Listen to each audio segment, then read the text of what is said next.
नमस्कार दोस्तों, आप सबका इस विशेष कार्यक्रम में बहुत बहुत स्वागत।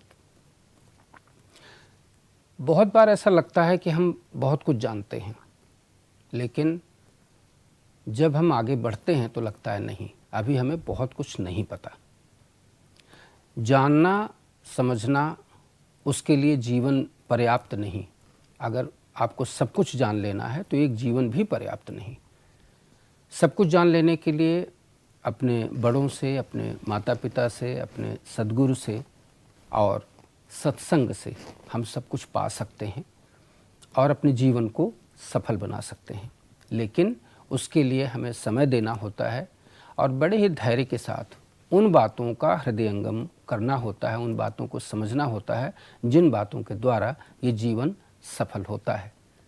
तो थोड़ा सा मुश्किल होता है, क्योंकि आजकल की भाग दौड़ वाली लाइफ है, बड़ी सरल सहज है और बड़ी कंपटीशन वाली है। तो गहरी बातें बड़ी मुश्किल में सिर तक आती हैं, अंदर तक जाती हैं। लेकिन फिर भी अगर प्रयास किया जाए तो कुछ कुछ बातें तो अंदर घुसी जाती हैं और उनका बड़ा सार्थक सा परिणाम निकलता है। ठोकर न खाएं, कदम आगे बढ़ाएं और सकुशल जो भी कार्य करने जा रहे हैं उस कार्य को करते हुए आगे बढ़ जाएं। यही प्रयास है इस कार्यक्रम का। हमारे बीच आज परम पूज्य आचार्य प्रद्युम्न कृष्ण जी महाराज उपस्थित हैं। युवा हैं, बहुत ही योग्य हैं, बड़े ही सरल सहज हैं, बहुत ही प्यारे कथा प्रवक्ता हैं और एक बड़े ही सुमधुर सद्गुरु हैं। बहुत सारे शिष्यों के साथ आप कदम दर कदम आगे बढ़ रहे हैं। छोटे हैं लेकिन बहुत गहरे हैं। तो महाराज जी को समझने के लिए आइए इस कार्यक्रम का शुरुआत करते हैं और आनंद लेते हैं इस कार्यक्रम का। आप लोग ध्यान से देखिए, सुनिए। महाराज जी आपका बहुत बहुत स्वागत। कुंज विहारी श्री हरदास। राधे राधे। राधे राधे महाराज जी।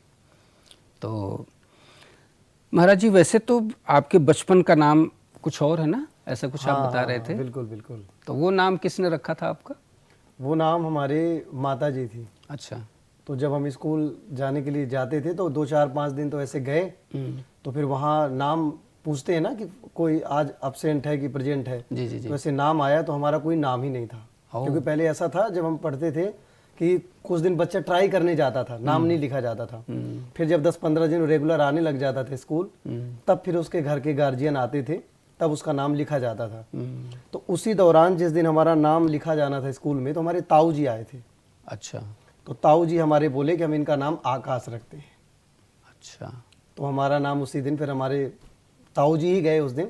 पिताजी क्योंकि हमारे बहुत सीधे साधे हैं, कृषि कार्य ही करते थे। मतलब आप गांव में आपका गांव में ही रहते थे। जी जी जी। कहाँ महाराज जी, कहाँ? गांव हमारा पड़ेगा चित्रकूट से करीबन 60 से 70 किलोमीटर की दूरी, करतल। अच्छा। उस शब्द का गोस्वामी तुलसीदास बाबा ने अपनी मानस जी में जिक्र किया है। एक बार करतल बरबीना, गावत हरिगुण गान प्रवीणा। तो उस करतल में, चित्रकूट के पास ही है, शिक्षा वगैरह हमारी चित्रकूट ही रही, लेकिन जो जन्म हुआ वो हमारा करतल में हुआ। तो आप तो बड़े भाग्यशाली हैं महाराज जी, आपका जन्म चित्रकूट में हुआ। बहुत ज़्यादा। जब हम चित्रकूट से वृंदावन की ओर आ रहे थे तो कहीं ना कहीं लग भी रहा था हमें, लेकिन हमारे जो मन की एक इच्छा थी वो एक कथावाचक बनने की। तो कथा का जो विशेष रूप से हमारी जो लगन, कहते हैं ना कि एक लगन होती है कि हमें वहीं जाना, तो हमारा मन था कि वृंदावन में ही पढ़ेंगे। और आए तो फिर यहाँ से जा नहीं पाए। तो कैसे आए वृंदावन आप? इसकी भी एक बहुत कहा जाए तो एक बहुत ज़्यादा अच्छा लगेगा आपको सुन के। हम वहाँ पढ़ते रहे, फिर ऐसे हम कहते हैं ना कि कुछ यदि हमें रात में सोना भी है तो पहले हमें उसका अभिनय करना पड़ेगा। अगर हमें रात में सोने जाते हैं बिस्तर में, तो ऐसा थोड़ी कोई जाए और लेट जाए और नींद आ जाए, नहीं होता। अभिनय करना ही करना पड़ता है। 2-5 मिनट हम नेत्र बंद करेंगे। तो ऐसे जब हमने देखा तो एक बहुत अच्छे हमारे आदर्श हैं जिन्हें मैं अपनी इस कथा जीवन में आने का, अध्यात्म में आने का अपना आदर्श मानता हूँ। मेरे गुरुदेव भी हैं वो।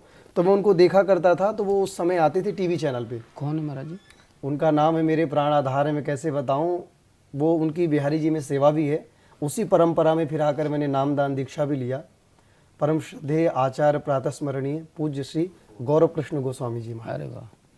जिनके भजन आज विश्व प्रसिद्ध हैं, राधे राधे राधे बरसाने वाली राधे। बिल्कुल। और वो उनका एक भजन उस समय था कि बिहारी ब्रज में घर मेरा, बसा दोगे तो क्या होगा।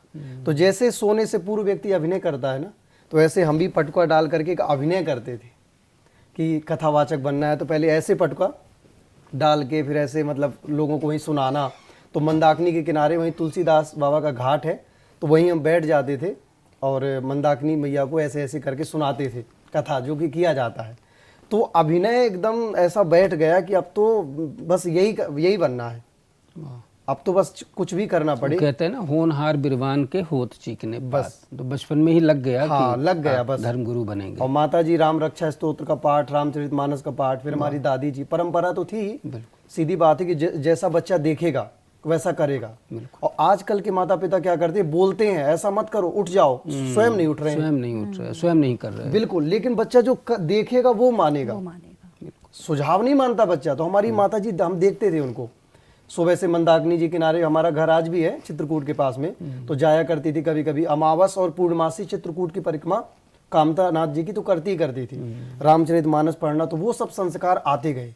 और सीधी बात है कि जैसा खाओगे अन्न वैसा होगा मन, बिल्कुल। जो खाओगे वही तो डकार आएगी, तो जैसा ग्रहण करेंगे वैसे संस्कार बनते चले जाएंगे। तो जब वो पाठ पढ़ा, रामचरितमानस पढ़ी, तो एक नम्रता आती चली गई। वहीं पर हम देखते थे हमारे साथ में खेलने वाले बच्चे मार देते थे, घसीट देते थे पकड़ के, कपड़े फाड़ देते थे, लेकिन हम वहीं पर ऐसे देखते रह जाते थे। तो लोग कहते थे बड़े सीधे हैं, लेकिन अब हमें क्या करें, हमें जैसा खान पान मिल रहा है, जो हम अंदर ग्रहण कर रहे हैं, वही तो दिखेगा। विद्या मिल रही थी। जी महाराज जी, मैं एक सवाल पूछना चाहूंगी। हाँ। जैसे कि आपने बताया कि आप कथावाचन में आए, लेकिन अगर हम देखें आजकल के माता पिताओं को, तो वो लोग ये चाहते हैं कि हमारा बच्चा जो है किसी ऐसे फील्ड में जाए जहां उसका भविष्य सिक्योर हो। बिल्कुल। कोई चाहते हैं कि डॉक्टर बने बच्चा, कोई चाहते हैं कि इंजीनियर बने। तो जब आपने ये निर्णय, खैर आपने जैसे कि बताया कि बचपन से ही आपको रुचि थी, लेकिन क्या आपके पेरेंट्स ने, क्या माता पिता ने ये बोला कि बेटा ये सब भी कर लेना, लेकिन साथ में अपनी पढ़ाई पर, या फिर किसी ऐसे क्षेत्र में जाओ जिससे सभी आधुनिक जो माता पिता है सब चाहते हैं? आपके माता पिता का क्या विचार था? आज के माता पिता को भी और आज के युवान बच्चों को भी हमारा ये संदेश जरूर रहेगा, कभी भी माता पिता ये जो सोच के कहते हैं कि बेटा तुम ऐसा कर लो तो तुम्हारा भविष्य, जैसे आपने कहा, सिक्योर हो जाएगा, बन जाएगा, अपने पैरों में स्टैंड हो जाओगे, खड़े हो जाओगे, ये सब कहना ये तो निर्धारित करता ही नहीं है। अगर यदि आपको बच्चों को बालपन से देना ही देना है तो केवल 5 चीज़ों पर उनका ध्यान दिया जाए। अपने आप बच्चे की मेहनत, बच्चे का कर्म, ये बात आपको आगे चल के बता देगा कि उसको किस शिखर का मालिक बनना है। पहले संस्कृत में जब हम पढ़ने गए भैया, गुरुकुल में, रघुवीर संस्कृत महाविद्यालय और बाना में भी हम पढ़े हैं, बामदेव जी की भूमि है, 2 गुरुकुल में हम पढ़े हैं। तो जब हम पढ़ने गए तो सबसे पहले, आज के माता पिता को ये बात समझनी चाहिए, आपका बच्चा IAS भी बन सकता है, आपका बच्चा PCS भी बन सकता है, और ऐसा नहीं कि गुरुकुल में पढ़ा बच्चा बहुत बड़े नाम का मालिक नहीं बन सकता या बहुत बड़े कंपनी का ओनर नहीं बन सकता। लेकिन बात समझना पड़ेगा। हमको पढ़ाया गया भैया, काक चेष्टा, बको ध्यानम, स्वान निद्रा तथैव च, अल्पाहारी, ग्रह त्यागी, विद्यार्थी, पंच लक्षणम। और ये बात आजकल के स्टूडेंट को फॉलो करनी चाहिए। पहली बात नहीं समझ आया, मैं बताता हूँ, काक चेष्टा पहला विषय आया, ये हमारे गुरुकुल की पढ़ाई है कि कौवे जैसी विद्यार्थी की चेष्टा होनी चाहिए। और आज चेष्टा ऐसी है क्या? आज चेष्टा ये है कि पिज्जा कहाँ से आएगा, बहुत सारे बच्चों को बुरा भी लग जाएगा, मोमोज कैसे मिलेंगे, और आदि आदि जो भी ये चल रहा है फास्ट फूड, किसी की चेष्टा कौवे जैसी नहीं है। हमें ये पढ़ाया जाता था कि जब तुम स्कूल या गुरुकुल में पढ़ने जाओ, जब आपको कोई भी सब्जेक्ट पढ़ाया जाए या कोई भी ग्रंथ पढ़ाए जाए, अध्यात्म के विषय पढ़ाए जाएं, तो आपकी चेष्टा केवल वहीं रहनी चाहिए, केवल वहीं पर। काक चेष्टा, कौवे जैसी चेष्टा। आप कौवे को कभी देखना, वो इधर उधर तो देखेगा, लेकिन वो जिस ताक के लिए बैठा है उसी को देखता रहेगा। कब इधर इधर देखने वालों का ध्यान भटके और मैं अपनी चोंच से दबा के उड़ लूं। तो पहली विद्यार्थी की, या जो भी किसी भी मार्ग में आगे बढ़ रहे हैं, सबसे पहली बात कौवे जैसी चेष्टा होनी चाहिए। बबुला जैसा ध्यान। बबुला क्या करता है, एक पैर से जल में खड़ा रहता है, और मछली बेचारी देखती है कि देखो कितना बढ़िया ध्यान जाए, इतना सुंदर दिखता है, इसका देख के तो आए। आवाज लौकिक जगत में हम कहते देखो बड़ा बबुला भगत बना घूम रहा है, कहते हैं ना, देखो कितना सिद्ध बन रहा है। तो पहले देखो, जब किसी भी मार्ग में हम बढ़ेंगे तो पहले हमारा मजाक बनेगा, और वो मजाक ही हमारा कब पहचान बन जाता है हमें पता नहीं रहता। तो बबुला जैसा ध्यान होना चाहिए। स्वान निद्रा, आजकल सबसे ज्यादा यही बुरा हो गया। 10-10, 11-11 बजे तक व्यक्ति सो रहा है, और हमारे शास्त्र कहते हैं कि जो सुबह 4 बजे से लेकर के 5 बजे तक शयन सैया को नहीं त्यागता, उसके जीवन के सारे पुण्य धीरे धीरे नष्ट हो जाते हैं। आज के बच्चों का न बढ़ पाने का कारण या माता पिता जो उन्हें प्रेरित करते हैं उनके ऊपर असर न होने का कारण ये भी है कि जितने पुण्य वो कमा रहे हैं शयन सैया नहीं त्याग रहे हैं, नष्ट हो जा रहे हैं। अरे बच्चे क्या करते हैं, बच्चे तो सोते हैं ना, फिर उनको तो सुबह जगना चाहिए। अभी तो ऐसा कुछ सिस्टम हो गया महाराज जी कि बच्चे ना लेट नाइट पढ़ते हैं और मॉर्निंग में सोते हैं, ये गलत है और दोपहर में उठते हैं, ये गलत है। फिर दोपहर के बाद वो ब्रेकफास्ट करते हैं, नाश्ता ये तो फिर राक्षसी विधान हो गया। 12 बजे के बाद निशाचर भोजन करते हैं और रात में 12 बजे के बाद भूत प्रेत भोजन करते हैं। आपने देखा होगा 12 से 2 भूत प्रेतों का पहरा होता है। हमारी दादी लोग कहा करती थी कि 12 बजे के बाद बेटा घर से कहीं इधर उधर नहीं घूमना, क्योंकि पहर भूतों की, निशाचरों की, प्रेतों की हवाएं चलती हैं, तो उन हवाओं के कहीं तुम झोंके में ना आ जाना। तो कई बार बालक वॉशरूम करने वगैरह निकलते थे, छोटे बच्चे तो चपेट में आ जाते थे। सुबह हम देखते थे कि बुखार आ गई या नजर लग गई, तो फिर आधी आधी माताएं बहनें करवाती थी, झाड़ा लगवाती थी। बिल्कुल। तो 12 बजे के बाद का स्नान ये निशाचर पहर है। भोजन लगता नहीं है शरीर में, केवल वो खाया जा रहा है। और रात्रि में 12 बजे सोने का ये निद्रा निशाचरी निद्रा है। और महाराज जी साइंस के हिसाब से भी तो ये सारी चीजें होती हैं कि अगर आप लेट नाइट में खा रहे हो तो डाइजेस्ट नहीं होगा, नहीं होगा, बिल्कुल। तो वो तो हमारे वेदों में पहले से ही है, पहले से लिख दिया गया है। या आज जितना भी रिसर्च हमारा नासा कर रहा है, जर्मनी कर रहा है, या आजकल के जो साइंटिस्ट कर रहे हैं, ये सब कुछ पहले हमारे ऋषि मुनियों ने कर दिया। अब मैं कह दूं ये हमारे ऋषि मुनियों का जूठा नहीं खा रहे हैं। बिल्कुल। सबसे पहला विमान था, आज ये हवाई जहाज प्लेन चल रही है, ये आविष्कार कर दिया, ये उड़ान वो उड़ान। सबसे पहला विमान था जिसका नाम था जो हमारे देवहूति मैया और करदम जी का प्रसंग आता है, कामक विमान। अच्छा। ईंधन से नहीं चलता था, तेल पेट्रोल से नहीं चलता था, वो कामनाओं से चलता था। देवहूति मैया 100 वर्षों तक करदम जी की सेवा करती रही, और जब वो सरोवर में स्नान करने के लिए गई तो दास दासियों ने स्नान कराया तो सुंदर हो गई, 18-19 साल की युवती बन गई। अब उनके मन में कामना आई कि हम गर्भवती हों, बच्चों को जन्म दें, तो एक संकल्प लेकर के करदम जी ने कामक विमान को प्रकट कर दिया। अब वो तेल से नहीं चल रहा है, कामनाओं से चल रहा है। जो मन में कामना किया वो विमान चल पड़ा। और लीजिए दशानन को ले लीजिए, रावण को कौन नहीं जानता है, लेकिन कुछ कर्म ऐसे हो गए जो रावण जलाया जा रहा है। तो रावण के पास में भी पुष्पक विमान था जिसमें वो माता जानकी का हरण करके ले गया था पंचवटी से। जी। सुना है आपने? जी, जी। तो मुझे ऐसा लगता है कि आज भी व्यक्ति को हमारी नीतियों में, हमारे उपनिषदों में, महाभारत में, ग्रंथों में, रामायणों में अगर युवा फिर से पलट मारता है, भारत सरकार कितना भी प्रयास कर ले, सरकार क्या ही करेगी।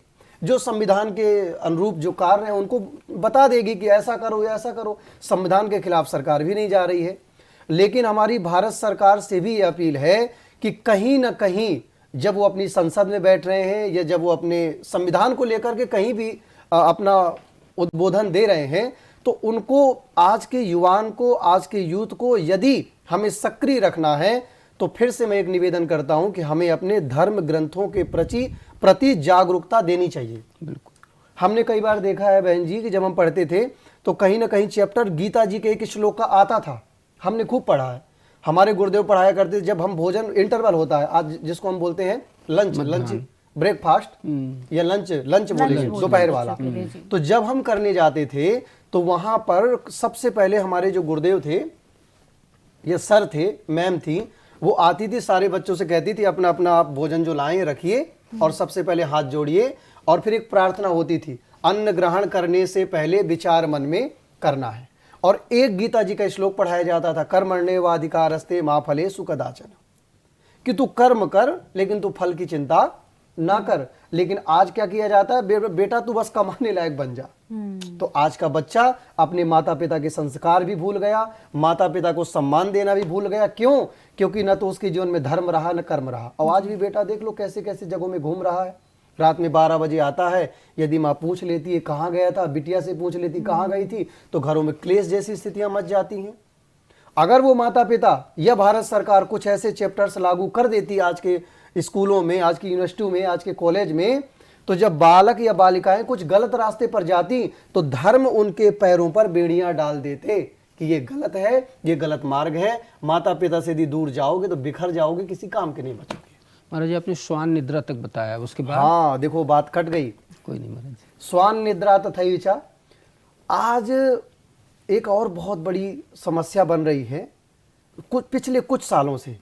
एक समस्या तो ये है कि आज के लड़कों में एक नया एक कह दिया जाए शब्द तो बड़ा भौकाल टाइप का लोगों को मैं सुनता रहता हूँ उसमें कि भौकाल ये वो, तो आज पता नहीं क्या बच्चों के मन में एक गलत फितरत आ गई है कि मुझे अपना खुद का नाम खड़ा करना है।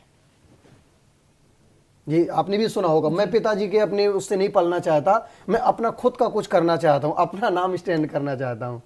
अरे भैया मैं कहना चाहता हूँ जिस व्यक्ति के जीवन में उसके पिता का साया नहीं है या पिता की कामयाबी का सहारा उसे नहीं मिला या पिता का नाम से उसको बच्चे को नहीं जाना गया तो उसे कितनी परेशानियां उठानी पड़ती हैं तो बेटा ही जानता है। जब हम बाहर निकले तो हमारे पिताजी कृषि कार्य करते थे, लेकिन तब भी हमारे पिताजी जब और माताजी जब हम घर से आने लगे, आपकी बात का उत्तर दे रहे हैं, स्वान निद्रा तथा बच्चा तक बात हुई थी। फिर बात आती है अल्पाहारी। तो जब हम अपने घर से निकले तो ये मान के चलिए कि हमारी माताजी भी रोईं, पिताजी भी सीधे साधे थे, वो भी रोने लगे। लेकिन हमें इतना पता था कि हमारे पिताजी की कोई ऐसी पहचान नहीं थी कि जिस पहचान से हमें जाना जाए या जिस पहचान से हमको आओ भगत कर दी जाए कि अरे आइए आइए उनके पिताजी हैं। आज अभी हम आए तो आपने हो सकता हमको डिजिटल पे देख लिया हो तो अरे वो तो वही वाले महाराज जी आ गए, या जब ये नहीं होता है तो अरे ये तो उनके बेटे हैं। लेकिन आज के बच्चों में सबसे बड़ी ये गलत भ्रांति है कि मैं अपना नाम खड़ा करता हूं। अरे अपना नाम कुछ नहीं होता, जो होता है पिता का ही होता है, पिता की ही विरासत को तुम आगे बढ़ा ले जाओ, यही बहुत बड़ी बात है। और आज जो कुछ भी आज के बच्चों के जीवन में उल्टा फुल्टा ये जो हो रहा है, इतने तनाव, इतना डिप्रेशन, आजकल के डिवोर्स, ये जो कपल्स जीवन में हो रहे हैं, केवल ये भ्रांति कि मुझे अपने पिता का नाम नहीं चाहिए। हमारी माता जी ने तब भी हमसे यही कहा, बेटा यदि जा रहे हो तो जाओ लेकिन कुछ करके आना, लेकिन अगर कुछ गलत कर देना तो फिर बिल्कुल मत आना, तभी घर आना जब कुछ अच्छा करके आना। हमारे माता जी की बात आज भी हमें याद है, अल्पाहारी। फिर हमारे गुरुकुल का वो वाक्य कहता है कि बच्चे को कम से कम भोजन करना चाहिए।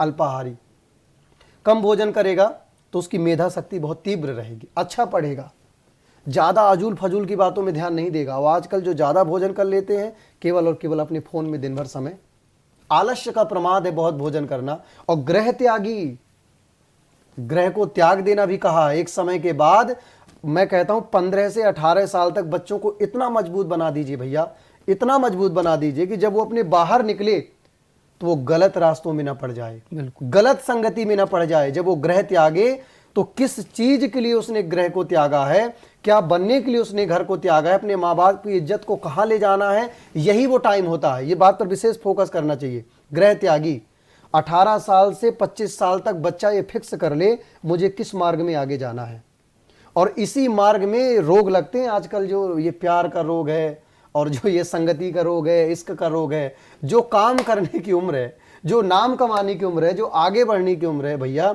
उसमें तो व्यक्तियों को ये लवेरिया का रोग हो जा रहा है। जिस समय में व्यक्ति को आदर्श बनना चाहिए उस समय में तो देखो एक मैसेज आ जाए तो फिर 10 मैसेज यहाँ से चले जाते हैं। तो जो काम करने की एक क्षमता है, काम करने का जो माइंड है, जो एक फ्रेशनेस है चेहरे में, 18 से 30 साल तक बहुत अच्छा मासूमियत होती है। उस उम्र में हमने चक्कर लगाने में इधर उधर, ये जो आजकल बहुत ज़्यादा फैल गया है, इसमें गंवा देते हैं। फिर एक कहावत है, घर का कुत्ता बचा, घर का ना घाट का बचा, किसी काम का नहीं बचा। फिर लोग ऐसे फेंक देते हैं, जैसे गन्ना देखा हो आपने, गन्ना का रस पिया होगा, जूस इस समय खूब चल रहा है, तो गन्ना का जब रस निकालता है ना तो इतनी बार उससे रस निकालता है, इतनी बार बार उसको इधर उधर करके उसमें पूरा रस निकाल लेता है, अंत में ऐसे निचोड़ देता है और निचोड़ के डस्टबिन में फेंक देता है। 18 से 25 साल तक जिस भी बच्चे या बच्ची ने अपने जीवन का लक्ष्य निर्धारित नहीं किया या जिस भी किसी बुरे संग में पड़ गई, एक दिन ऐसे निचोड़ के उसे फेंक दिया जाएगा जैसे गन्ने के उस रस को निकलने के बाद वो जो गन्ना होता है ना उसको फेंक दिया जाता है, छिलका। इसलिए ग्रह को त्यागना तो बहुत जरूरी है, लेकिन जब हम ग्रह त्यागें तो माता पिता इतने संस्कार दे दें, ये बात जहन में बच्चों के डाल दें कि जो करने जा रहे हो वही करना। महाराज जी, मैं एक बात बोलना चाहूँगी, जैसे कि अभी हम ये डिस्कस कर रहे हैं कि गुरुकुल अब नहीं, मतलब इतने ज़्यादा एक्टिव नहीं है, या अब हमारे जो एकेडमिक्स है उसमें भी हमें गीता इत्यादि के बारे में नहीं पढ़ाया जाता। जी। और एक विशेष समुदाय है जिसके लिए पाठशाला इस तरह की होती हैं कि बचपन से बच्चों को उन चीज़ों के बारे में बताया जाता है, फिर हम उनको ये बोलते हैं कि आप बहुत ज़्यादा कट्टर हैं अपने धर्म को लेके। लेकिन क्या अगर हमारे बच्चे कट्टर नहीं है तो इसमें हमारी गलती नहीं है? हमारे बच्चे कट्टर नहीं तो हमारी गलती नहीं है, क्योंकि वो बच्चों को पढ़ा रहे हैं, अपने धर्म के बारे में ज्ञान दे रहे हैं। हम क्या कर रहे हैं? बिल्कुल। देखिए, आज के समाज को, आज के हमारे हिंदू राष्ट्र को, आज की ऐसी ऐसी जो डेवलपमेंट कंपनियां आ गई हैं, जो आजकल का ऐसा सिस्टम आ गया है, उसके लिए हम इस बात के प्रति विपरीत नहीं है। फिजिक्स, केमिस्ट्री, बायो सब कुछ पढ़ना चाहिए, लेकिन समय समय पर, जैसे कि अगर मम्मी ने कोई बात पिताजी को कह दिया या पिताजी ने कोई बात हमारी माताजी को कह दिया, तो वहां पर जब समझौता तभी हो जाता है जब हमारे अंदर धर्म होता है, नम्रता होती है, थोड़ा बहुत हमें विवेक होता है, ज्ञान होता है, तब हम उस जीवन की परिधि को बहुत अच्छे से निभा जाते हैं। लेकिन हम दोनों पति पत्नी संबंध के लिए ईमानदार होते हैं, तो हमारे अंदर कट्टरता तभी जागेगी। हम कहते हैं कट्टरता का मतलब ये नहीं होता है कि सामने वाले को, बेचारे को कष्ट दे दो और तुम आगे निकल जाओ। नहीं, हमारे धर्म शास्त्रों में नहीं बताया, अहिंसा परमो धर्मा, अहिंसा को ही धर्म बताया है, ठीक है, हिंसा को धर्म नहीं बताया। हमारा शास्त्र तो ये तक भी कहता है कि भैया अगर कोई भी जाति की, कोई भी उसकी बहन बेटी है, उसके संग यदि दुष्कर्म हो रहा है और आपका विवेक, आपका ज्ञान उसे बचाने में सहायक है, तो बिल्कुल उसे बचाना चाहिए। लेकिन ये माता पिता का फर्ज है कि बच्चे को बचपन से, अगर पास में देवालय है तो ले जाना चाहिए, सत्संग हो रहे हैं तो सत्संग में ले जाना चाहिए। इसके बाद उसको प्रेरित उसकी स्टडी के रूप में भी करना चाहिए कि बेटा जो तुम पढ़ रहे हो, जो तुम कर रहे हो करो, लेकिन जो फालतू का समय जो बचा 2 घंटा 3 घंटा, उसको देवालय भी ले जाएं, उसको सत्संगालय में भी ले जाएं, उसको अपने धर्म गुरुओं के चरणों से भी जोड़ के रखें। इससे होगा क्या, बच्चा पहली बात तो कर्म भी कर रहा है। स्टडी करना क्या हुआ, कर्म। और गीता में भगवान स्वयं कह रहे हैं कर्मण्ये वाधिकारस्ते। यदि वो अपना कर्म करेगा, भाग्य में नहीं भी होगा तो भी वो अपनी मंजिल हासिल कर लेगा, कर्म के बसीभूत होके। कर्म करना नहीं छोड़ना चाहिए। लेकिन एक बहुत छोटी सी स्टोरी सुना दूं, हालांकि वो तो कथा स्टोरी नहीं है।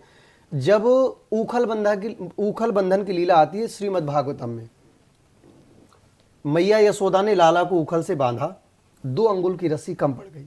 सीधी आपको बात का उत्तर दे रहा हूं, सीधे। आपने बोला कट्टर यदि बच्चे नहीं है तो क्या इनमें माता पिता की गलती नहीं है? तो मैंने बता दिया कि देवालय ले जाइए, सत्संगालय ले जाइए। अब लोग कह देंगे देवालय जाने से क्या होगा, भागवत कथा इत्यादि सुनने से क्या होगा? तो जब मैया ने लाला को बांधा तो खूब मेहनत करती गई भैया, लेकिन वो 2 अंगुल की रस्सी कम पड़ गई। बहुत विश्व प्रसिद्ध प्रसंग है, सबने सुना होगा, जिसका नाम था ऊखल बंधन लीला, और इसी दामोदर मास में मैया ने किया था, ठीक है। तो उसका नाम पड़ गया था दाम, माने रस्सी, संस्कृत में रस्सी को कहते हैं दाम, और पेट को कहते हैं संस्कृत में उदर। तो मैया ने लाला के पेट में रस्सी बांधा तो दाम और उदर, तो नाम पड़ गया भगवान का राधा दामोदर। तो आज भी वृंदावन में ठाकुर जी राधा दामोदर बन के विराजे हैं। तो जब मैया बांधती गई, पसीने से लस्त पस्त हो गई, तो ठाकुर जी को दया आ गई।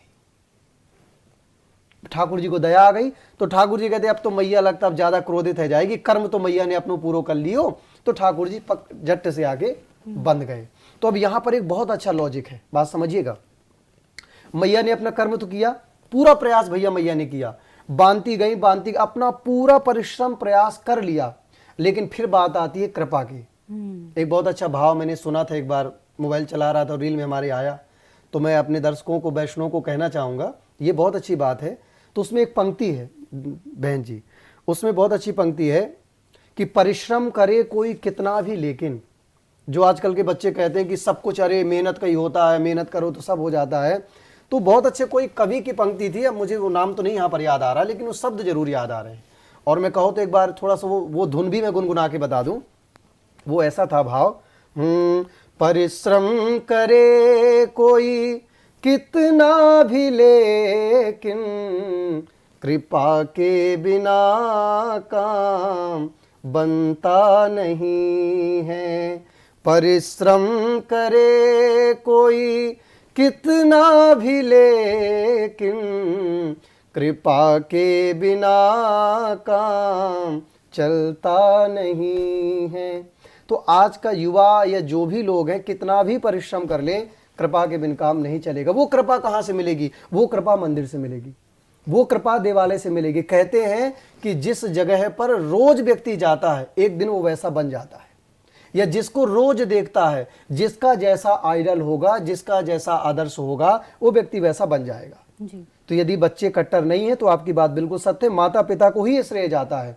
उन माता पिता को क्या करना चाहिए? ऐसा नहीं कि मंदिर ले जाओगे तो कट्टर बन जाएंगे, बिल्कुल नहीं। अगर भगवान के विग्रह का दर्शन करेंगे तो समय समय पर जो होना चाहिए ये भगवान के संस्कार उनको सिखा देंगे। मंदिर में पुजारी जी क्या करते हैं, भगवान को उठाते हैं, आरती करते हैं, शंखनाद करते हैं, वेद ध्वनि करते हैं, मंगल स्तुति करते हैं, वो संस्कार बच्चों में आएंगे। तो महाराज जी आपकी शिक्षा कहाँ कैसे कैसे हुई, कहाँ कैसे वृंदावन आए और आपके गुरु? हाँ, ये बहुत अच्छी बात है। हम वृंदावन जब आए तो हम बताएं, हम बहुत ज़्यादा अमीर घर से नहीं थे, हम बहुत मिडिल क्लास फैमिली से थे। तो जब हम वृंदावन में आए, ये बात तो खैर आपने बहुत गहरी पूछी है, लेकिन हमको बताना चाहिए, हो सकता है हमारी इस बात से लोगों को बहुत कुछ प्रेरणा मिले। आजकल बहुत सारे लोग होते हैं, जब उन्हें अपने अनुरूप स्थितियां ना मिले तो वो लक्ष्य को छोड़ जाते हैं, मार्ग को छोड़ देते हैं और बीच से भाग जाते हैं और इधर उधर के चक्करों में पड़ जाते हैं।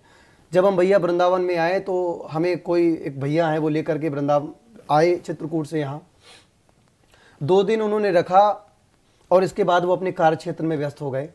हमारे पास ना तो भोजन बनाने की कोई स्थिति थी, ना तो हमारे पास में 100 रुपया थे कि हम कुछ अपने लिए कर लें, और कम से कम 1000-1500 रुपये तो तब भी वृंदावन में रूम का किराया लगता था। आश्रम में भी जाते थे तो वहाँ भी कोई ना कोई पूछता ही था, कोई ऐसी हमारी पहचान भी नहीं थी। तो ये मानिए कि हम वृंदावन में करीबन 10 से 15 दिन तो हमने जमुना किनारे भटक भटक करके यापन किया। जो लंगर में हमको खिचड़ी इत्यादि मिल जाती थी उसी को हम खा लेते थे। हमारी माता जी का फ़ोन आता था, भैया भोजन कर लिया। हमें ये पता था अगर हम उदास हो जाएंगे, रो देंगे, कह देंगे ऐसी स्थिति तो मम्मी लोग कोई घर से भेजेंगे और हमको लिवा जाएंगे। हमारे मन में ये था कि जो हम बनने के लिए आए हैं, अध्यात्म मार्ग में चलने के लिए, या जो हमें भगवान ने प्रेरणा दी है कि तुमको एक धर्म गुरु बनना है, और यदि आज हम मेहनत नहीं करेंगे, इतना संघर्ष नहीं करेंगे, तो कल हम कैसे लोगों को ये बता पाएंगे। तो हम अपनी मम्मी से कहते हाँ हाँ बिल्कुल हमने भोजन कर लिया। और आपने किया? बोले क्या खाया? तो हमें 2-3 सब्जियों के नाम याद रहते थे। हमने आज इसकी सब्जी, उसकी सब्जी, दाल, बढ़िया भोजन कर लिया। सो रहे हो तो जल्दी से कहीं शांत वातावरण की जगह में आ जाते। बोले हाँ अब हम सोने के लिए जा रहे हैं। तो माता जी से हमने झूठ तो बोला, लेकिन वो झूठ हमारा अध्यात्म को समर्पित था। अगर उस घड़ी में हम हार जाते, घर भाग जाते, तो शायद आज हम यहाँ नहीं हो पाते और अपने भक्तों को कथा नहीं सुना पाते। तो भैया 15 से 20 दिन में जमुना किनारे ही भटकता रहा। बुंदेलखंड का जीवन है, तो घर में ही शुरू से गांव से जुड़े थे, तो एक स्ट्रोंगनेस तो थी ही, इतने तो हल्के नहीं थे कि कहीं सर्दी जुकाम हो जाए तो तुरंत बीमार पड़ जाएं और भाग जाएं। और ईश्वर ने बड़ी कृपा भी करी, पूरा साथ दिया। और सच बताएं तो हमको यदि कथावाचक बनाने वाली हैं, क्योंकि हमारे पीढ़ी में कोई कथावाचक नहीं है, और पीढ़ी तक बहन जी बताएं कोई सत्यनारायण की कथा भी नहीं कहता, कोई ब्राह्मण भी नहीं है। ऐसा नहीं कि हम जन्म से तो हम ब्राह्मण हैं, लेकिन कर्म से कोई ऐसा नहीं था कि हमारे पिताजी कोई ब्राह्मण थे या हमारे पिताजी कोई कथावाचक थे तो हमारे मन में ये भाव आया कि हम बने।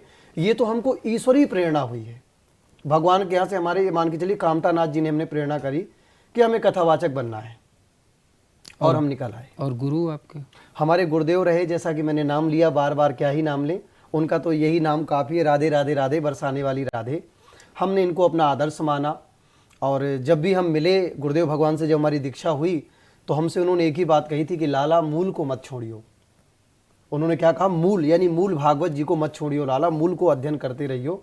इसके बाद हमने वृंदावन में अमरनाथ धाम विद्यालय पढ़ता है, वहाँ हम जाते थे, और श्रीनाथ गुरु जी का प्रातस्मरणीय श्रीनाथ गुरु जी अब नहीं रहे, गोलोकवासी हो गए।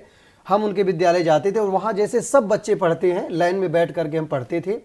और हम शुरू से क्या था कि हमने परंपरागत पढ़ा है, व्याकरण को हमने पढ़ा है, हमने रघुवंश महाकाव्य पढ़ा, नीति संग्रह पढ़ा, तर्क संग्रह पढ़ा, तो हमारी वाणी स्पष्ट थी, और हमने व्याकरण को लगभग भवादि तक लगाया है। तो आप नहीं समझ पा रहे होंगे, व्याकरण एक ऐसा सब्जेक्ट है कि जिसको पढ़ने के बाद वाणी स्पष्ट हो जाती है, क्योंकि जो हमारे संस्कृत के श्लोक हैं भागवत जी में बड़े क्लिष्ट हैं, बिल्कुल बहुत ऐसे हैं कि जल्दी कोई पढ़ नहीं पाएगा। और जब तक वो व्याकरण नहीं पढ़ा होगा या संस्कृत के ग्रंथों को थोड़ा मोड़ा नहीं पढ़ा होगा, तब तक वो भागवत जी के श्लोकों का उच्चारण नहीं कर सकता, बहुत क्लिष्ट हैं। बिल्कुल जैसे कि जब राम जी का वर्णन आया था 9वें स्कंद में, राम कथा सूक्ष्म में सुखदेव जी ने कही है, तो एक श्लोक आता है, गुरुवर्थे त्यक्त राज्यो व्यचर धनुवनम पद्म पदभ्याम प्रियाया पाणिस्पर्शाम क्षमाभ्याम मृजित पथरुजो यो हरिंद्रानुजाभ्याम वैरूप्या सूर्पणख्या मृजित पथरुजो यो हरिंद्रानुजाभ्याम त्रस्ताब्धिर्बद्ध सेतु खलदवदहना कौशलेन्द्रो वतान्नः। तो देखिए कितना क्लिष्ट है। गुरुवर्थे त्यक्त राज्यो व्यचर धनुवनम पद्म पदभ्याम प्रियाया। तो अगर संस्कृत का बोध नहीं होगा तो भागवत जी तो भैया अथाह सागर है, कोई पढ़ नहीं सकता। तो मुझे ये सावधानी रही कि जो मेरे माता पिता के संस्कार रहे कि बेटा जिसको पढ़ते हो तो ढंग से पढ़ो, प्रॉपर पढ़ो, यदि आए हो तो इसको पढ़ो, अच्छे से पढ़ो। तो मैं बहुत निष्ठा से पढ़ता था। तो आचार्य की डिग्री आपको व्याकरण से? हाँ, मैंने आचार्य संपूर्णानंद संस्कार विश्वविद्यालय बनारस से किया है और अभी हमारी आचार्य की शिक्षा चल रही है। शास्त्री हमारा 3 वर्ष का कंप्लीट हुआ है, पूर्ण हुआ है और अभी आचार्य की पढ़ाई में हम सक्रिय हैं। आचार्य प्रथम वर्ष के भी हमने एग्जाम दिए थे, आचार्य द्वितीय वर्ष में अभी हम प्रवेश लेंगे। बहुत सुंदर। आगे की क्या योजना है महाराज जी? आगे की योजना तो भैया बस ऐसी ही है कि आज के समाज को देखते हुए मुझे लगता है कि इंजीनियर बनना और आईएएस बनना, मुझे लगता मेहनत है उनकी, मैं प्रणाम करता हूं उन बच्चों को भी। अभी देखो नीट का पेपर लीक हुआ है तो कितने बच्चों का दिल टूटा, हाथ हुआ है, मुझे पता है। क्योंकि ऐसा नहीं कि अध्यात्म मार्ग इतना सरल, इसमें भी बहुत पढ़ना पड़ता है, ऐसा नहीं है। फिर भगवान कृपा करते हैं, सब में ऐसा है। बच्चे तैयारी करते हैं कोटा में, फिर भगवान उन पे भी कृपा करते हैं, तो हम भी ऐसे पढ़ते हैं, हम पे भी कृपा करते हैं। तो मैं ऐसा नहीं प्रणाम करता हूं, लेकिन कहीं ना कहीं मैं उस पढ़ाई को सरल मानता हूं। यहां क्या है, 200 रुपए की ये बगलबंदी है और 400 रुपए की धोती है। और यदि इस मार्ग में तुम आ गए हो तो नेत्रम वक्त्रम विकारेण, नेत्र को बहुत सावधानी से रखना है, कानों से वही सुनना है जो सुनने लायक है। नहीं तो आजकल भैया कथावाचकों पर, बाबा जी पर टिप्पणी करने के लोग बैठे हैं। बिल्कुल, दुनिया कुछ भी कर दे उन पे कोई नहीं कहने वाला है, लेकिन हम लोग यदि इतना सा कर दे, अरे देखो ये बाबा जी फलाने जी आज ऐसा करते पकड़े गए। तो इन सब रास्तों को देखते हुए, आजकल की स्थितियों को देखते हुए तो मन में बहुत यही रहता है, ठाकुर जी बस जीवन प्रभु चरणों में ही व्यस्त रहे। तो ऐसे समाज को, ऐसे लोगों को देखते हुए भैया हमारे मन में एक ही प्रेरणा आई है कि ठाकुर जी के द्वापर का सबसे सुंदर अवतार है कृष्ण अवतार। और जिन ठाकुर जी का नाम गोपाल गौचारण से हुआ है, और ठाकुर जी स्वयं कहते हैं कि गवाम मध्य बसाम में हम, गायों के मध्य में मेरा वास रहता है। और गौ पालन जैसी स्थिति समाज में कोई है नहीं। जिसके घर में गौ पालन होता है उसके घर में कभी क्लेश नहीं रहता है। जिसके घर में गाय के इतने गोबर से लीपन होता है उसके घर में कभी भी नेगेटिव ऊर्जा नहीं रहती। और गाय के गोबर माता लक्ष्मी का वास है। और जो गाय के गोबर को थोड़ा भी गौशाला से उठाने की क्रिया को करता है वो कभी लक्ष्मी से दुखी नहीं रहता, लक्ष्मी हमेशा उसके घर में रहती है।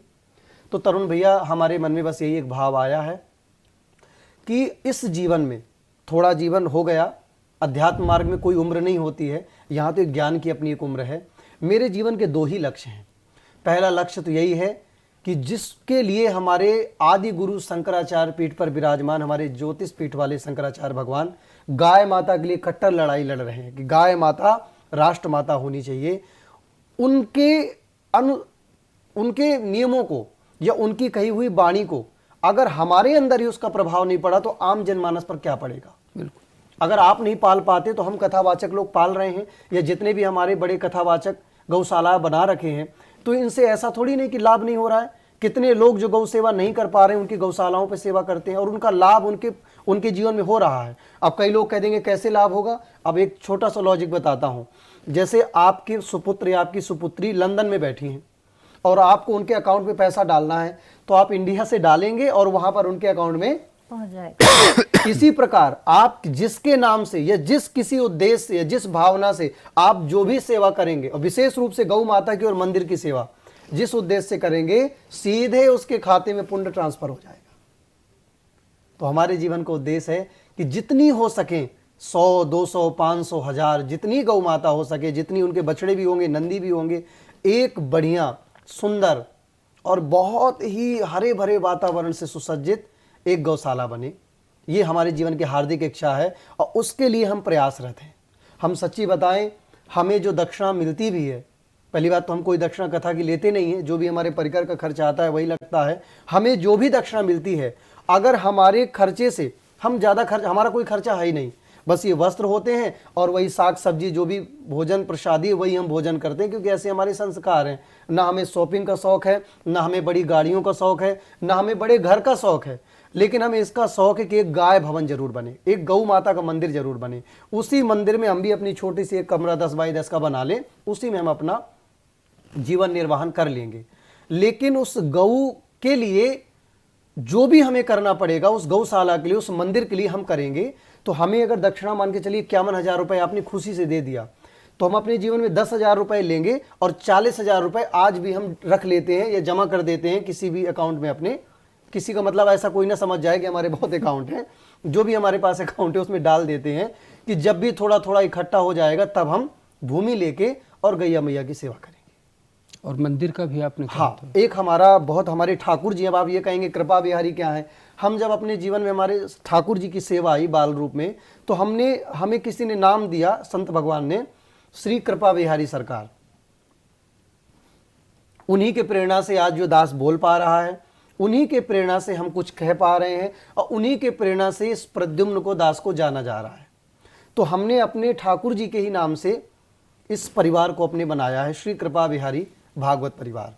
और ठाकुर जी जिसमें विराजेंगे, कृपा बिहारी मंदिर, कृपा बिहारी गौशाला, और ठाकुर जी के भक्त उसी परिसर में विराजेंगे तो कृपा बिहारी सेवा आश्रम, यहाँ पर ठाकुर जी की सेवा होगी। और ये मेरी व्यक्तिगत मेरी कोई इच्छा नहीं है, ये पूरे भक्तों की इच्छा है, आज के समाज की इच्छा है, आज के राष्ट्र की इच्छा है। और उस इच्छा के लिए ठाकुर जी किसी न किसी को माध्यम बनाते हैं। तो यदि ठाकुर जी ने हमें माध्यम बनाया है तो हम इसके लिए जब तक हमारे प्राण हैं हम करते रहेंगे। और कब तक ये सपना पूरा होगा हमें नहीं पता, करने कराने वाले तो ठाकुर जी हैं, लेकिन हमें वो ऐसी सामर्थ्य दें, हम स्वस्थ बने रहें, वाणी पर माता सरस्वती की कृपा बनी रहे, और इससे जो कुछ भी हमें मिले, हमारी मेहनत से जो भी मिले, हम उससे गौ माता की सेवा में लगेंगे, मंदिर की सेवा में लगेंगे, और समस्त भक्तों के लिए अच्छे अच्छे भावों को अध्ययन करके उन तक परोसते रहेंगे, ताकि उनका जीवन भी भक्ति मार्ग की ओर अग्रसर होता रहे। महाराज जी, आप प्रयास करेंगे तो निश्चित रूप से बहुत सारे भक्त ललायित होंगे आपसे जुड़ने के लिए, आपके प्रकल्पों से जुड़ने के लिए। तो अगर आप उस तरह से प्रेरित करेंगे तो निश्चित रूप से लोग मंदिर और गौशाला के लिए तो हर कोई अपना सहयोग, दान उस तरह से जुड़ना चाहता है। आपके माध्यम से हमने देखिए आज अपने जीवन का ये, आज आपने हमसे वो बातें कहवा दी जो आज हमने अपने 25 साल की उम्र में कभी बताई ही नहीं होगी, कि मैं 15 दिन जमुना किनारे भी भटका, कैसे मेरी जर्नी रही। बहुत सारे भक्त होते हैं जो, एक स्वाभाविक है कि जब आप मेहनत करोगे। एक बात मैं और कह दूं, आज के बच्चे रोते हैं कि हमारी कोई इज्जत नहीं करता, हमें कोई मानता नहीं, हमारी कोई कद्र नहीं करता। तो ये इज्जत और सम्मान और ये जो रिस्पेक्ट है, ये बाजार में मिलने वाली कोई चीज़ नहीं है। आप जब अपने ऊपर बहुत मेहनत करते हैं तो आपके कर्म को ही दुनिया आदर्श के रूप में देखने लग जाती है। कितने ऐसे लोगों का नाम आपको पता होगा जिनकी शकल सूरत बहुत अच्छी नहीं है, जिनकी कद पर्सनालिटी बहुत अच्छी नहीं है, लेकिन उनके काम की महक पूरे विश्व में आज चली गई है, तो लोग उनको रिस्पेक्टेड भावना से देखते हैं।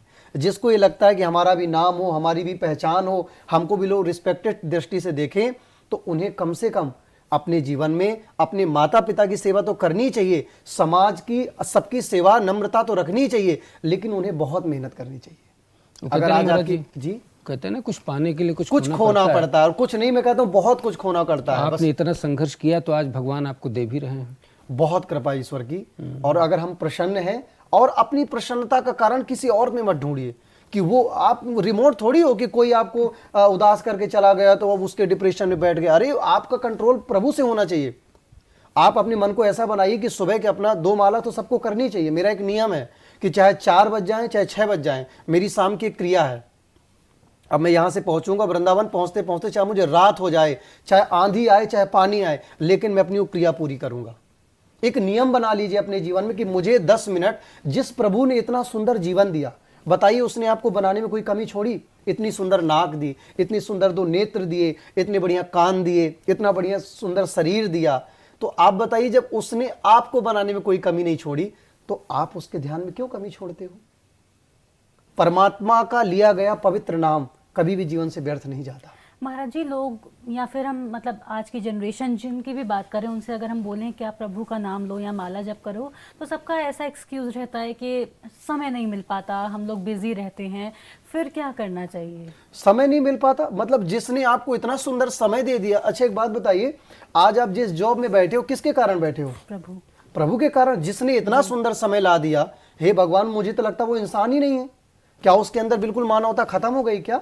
जिस प्रभु ने इतना सुंदर समय दे दिया और जो व्यक्ति कहे उनके लिए इस समय नहीं है, तो मेरी नजरों में तो फिर बस वो केवल पूर्व के पुण्यों के कारण चल रहा है, और देख देना एक दिन उसका पतन भी हो जाएगा। महाराज जी, वैसे भी भजन के लिए समय की क्या आवश्यकता? आप 24 घंटे भजन करिए। बिल्कुल करिए, काम करते रहिए, भजन करते रहिए। स्नान करते समय मैंने ऐसा सुना है कि अगर कोई व्यक्ति, सुना क्या, मैंने पढ़ा ही है, अगर स्नान करते समय प्रभु का ध्यान है तो स्नान भी तीर्थ बन जाता है। काम करते समय अगर भगवान का स्मरण है, प्रभु का नाम स्मरण है, तो वो आपका कर्म भी भक्ति बन जाता है। वही है महाराज जी, एक्सक्यूजेस हैं। एक्सक्यूज तो इंसान किसी भी चीज के लिए बना ही सकता बिल्कुल। है, अगर इच्छा नहीं है तो फिर तो वो बन बिल्कुल, फिर वो अलग बात हो गई। अब वो कुछ ही लोग होंगे मेरी दृष्टि में। आज तक मैं जहां जहां कथा करने गया, मैं मुंबई भी गया, दिल्ली तो अक्सर कथाएं होती रहती हैं, मैं अभी ग्वालियर में भी कथा करने जा रहा हूं, और अधिक मास में मैं सारे अपने कृपा बिहारी परिवार के भक्तों को जोड़ के खुद भी कथा कर रहा हूं। तो मुझे जो भी मिले आज तक वो यही मिले कि महाराज जी इतनी कृपा है प्रभु की, फिर इतनी कृपा है, फिर इतनी कृपा है कि पूछो मत। एक ही मुझे लगता है कमी रह गई जीवन में। मैंने कहा बोलो क्या? बोले बस वृंदावन वास मिल जाए, क्योंकि वृंदावन ब्रह्मा जी की बनाई गई सृष्टि में नहीं आता। और एक रात भी जिसे वृंदावन में वास मिल गया ना, आप समझिएगा, जैसे भारतीय जनता पार्टी में यदि किसी से मिलना हो ना, तो जैसे हमारे श्री आदरणीय नरेंद्र मोदी जी से यदि किसी की मुलाकात हो जाए तो इतना प्रसन्न होगा, आहा आज हमारे देश को चलाने वाले राजा मिल गए। तो यदि वृंदावन में वास मिल जाए तो समझना चाहिए कि साक्षात वैकुंठाधिपति ठाकुर जी से आज हमारी दोस्ती हो गई, अगर एक रात भी कोई वृंदावन में रहता है। तो जो वृंदावन आ गया, वृंदावन बिहारी की कथा से जुड़ गया, वो तो ऐसा नहीं कहेगा कि हमें समय नहीं मिला जी। और जो ये बात कह रहा है इसका मतलब कि अभी उसके ऊपर कृपा नहीं है। जिस दिन कृपा हो गई वो इस दिन कहने लायक ही नहीं बचेगा कि मुझे समय नहीं मिलता। और जब तक वो ये बात कह रहा है तो सीधी सी बात है बहन जी, उस पर कृपा ही नहीं है, वो भागा है अभी। हाँ। तो महाराज जी आपको वृंदावन वास मिल गया, खूब कथाएं आप कर रहे हैं और प्रकल्प में भी लोग आगे आ ही रहे होंगे, तो अब सब कुछ हो गया, तो आप विवाह कब कर रहे हैं? विवाह थोड़ा सा करना चाहिए और हम बिल्कुल करेंगे। गृहस्थ धर्म तो सर्वोपरि धर्म है। भगवान कहते हैं गृहस्थ के बाद ही हमको वानप्रस्थ आश्रम की ओर जाना चाहिए। और गृहस्थ धर्म बहुत ही, और सच बताऊं तो व्यक्ति को यदि मोक्ष की ओर तक ले जाता है तो वो उसका गृहस्थ धर्म है। अपने जीवन में जब तक हमारे पास कोई पुत्र नहीं हुआ, कोई पुत्री नहीं हुई, तो आपके जाने के बाद आपके पितरों को तर्पण कौन करेगा? बिल्कुल कौन करेगा? आपको करना पड़ेगा। और यदि आप संतति नहीं करते हो, भाई अपना जीवन तो कौन नहीं पाल लेता है। जो लोग कहते हैं कि हम नहीं करेंगे, बहुत आजकल ऐसा वैसा है, यदि मैं हूं, यदि मैं सीता जैसी पत्नी चाहता हूं तो फिर मुझे भी राम जैसा चरित्र अपना रखना पड़ेगा। यदि आप चाहते हैं कि मुझे राम जैसा पति मिले तो आप सीता बन जाइए। और यदि आपके अंदर ये गुण है तो भगवान ने कहते हैं जन्म विवाह मरण गति सोई, जहां जस लिखा सो तहां तस सोई। तो जिस दिन भगवान ने जिस घड़ी पर विवाह लिख दिया होगा तो माता पिता की आज्ञा से हम प्रवेश कर जाएंगे। लेकिन आज जो अभी हमें मिला है, राष्ट्र की सेवा, समाज की सेवा, मैंने फिर अभी कहा कि बैंक मैनेजर बन जाना ये मुश्किल नहीं है। मैं भी पढ़ाई करूंगा, बन जाऊंगा। एक दो लोगों का जीवन पालना बड़ी बात नहीं, लेकिन हमारे संग तो आज भी कम से कम 50 लोगों का जीवन जुड़ा है। 15 से 20 लोगों का हमारा परिकर है। माता जी है, पिताजी, मैं घर में करने वाला हूं। घर में कोई ऐसा खास कमाता नहीं हमारे घर में। तो ऐसा नहीं कि मैं जो कमा रहा हूं तो घर के भरण पोषण के लिए है, उनको भी इतना ही मैं करता हूं कि दाल रोटी चलती रहे, वस्त्र आ जाए, इतना होता रहे। तो मुझे अपने घर के लिए भी करना पड़ता है, लेकिन घर के लिए मैं अपनी मेहनत से ही करता हूं। लेकिन मुझे अध्यात्म मार्ग से जो भी फूल पत्र मिलता है, पुष्पम फलम तोयम, उसको मैं अध्यात्म को ही समर्पित कर देता हूं, उसको मैं सेवा में ही समर्पित कर देता हूं। तो आज मुझे जो सेवा मिली है भगवान की कृपा मान के उस सेवा को करता हूं। लेकिन जिस दिन वो विवाह का समय आएगा मैं जरूर करूंगा, लेकिन अभी कोई ऐसा प्लान नहीं। महाराज जी कथा क्षेत्र में कैसे आपका प्रवेश हुआ और पहली कथा आपको कैसे मिली? हाँ, मैं कथा क्षेत्र में जब आया तो ये बहुत अच्छी बात है। मैं पहले अध्ययन करता रहता था, स्वाध्याय करता रहता था। अब कथा मिले तो मिले कैसे? क्योंकि अब यदि मेरी माताजी बैंक मैनेजर होंगी, वही वाली बात, तो मुझे बैंक तक जाने बड़ा इजी होगा। और यदि मेरी माताजी कैशियर होंगी तो छोटे नीचे वाले तो तुरंत मुझे कहेंगे अरे आओ आओ, तुरंत मुझे गोद में उठा लेंगे। लेकिन अब मेरे घर में जब कोई था ही नहीं कथावाचक, तो ऐसा थोड़ी नहीं था कि मैं तुरंत ही कथावाचक बन जाऊंगा, या मेरे पिताजी कहते चलो नहीं आती जाओ कथा कराओ। ऐसा नहीं था मेरे साथ। मेरे साथ क्या था कि मैं अपना प्रयास करता था, मेहनत करता था, मन से हारा नहीं। और ये आप झूठ मानेंगे, 2 4 5 कथाएं तो ऐसी मेरी शुरुआती जीवन की रहीं। मैं वो भी जर्नी बता रहा हूँ पहली कैसे हुई कि मुझे इतनी भी दक्षिणा नहीं मिली कि जिससे मैं अपने परिकर को दे दूं। मैं कर्जे में आ गया और बाद में जब कथा में आगे दक्षिणा मिली फिर मैंने उन लोगों का चुकाया, अपने जेब से मैंने किया। पहली बात तो एक ये थी कि पैसे पहले भी नहीं थे कुछ, और फिर किया तो उसमें भी मुझे लगता था प्रभु क्या करवाना चाहते हो। लेकिन मैं तो बस इसी भाव को रटता गया, प्रभु हम भी शरणागत हैं, स्वीकार करो तो जानो।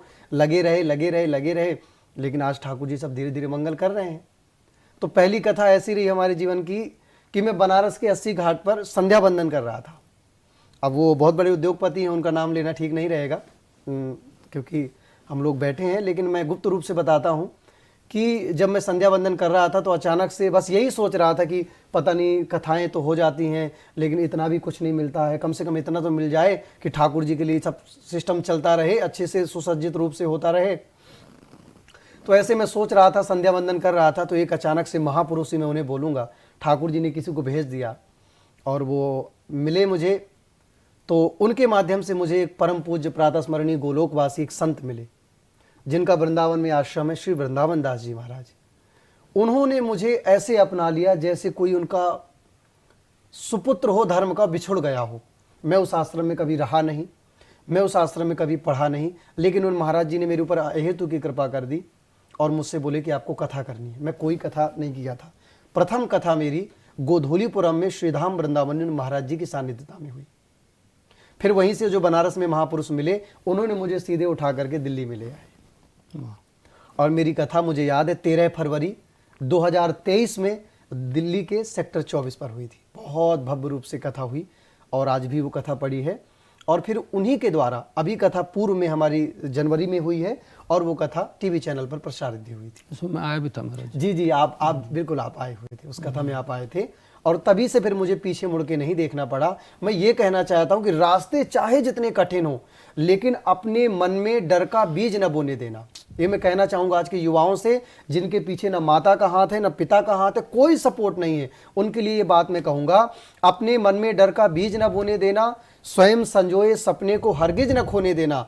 एक दिन लक्ष्य भी तुम्हारे कदम चूमेगा, शर्त एक है अपनी हिम्मत न खोने देना। बिल्कुल।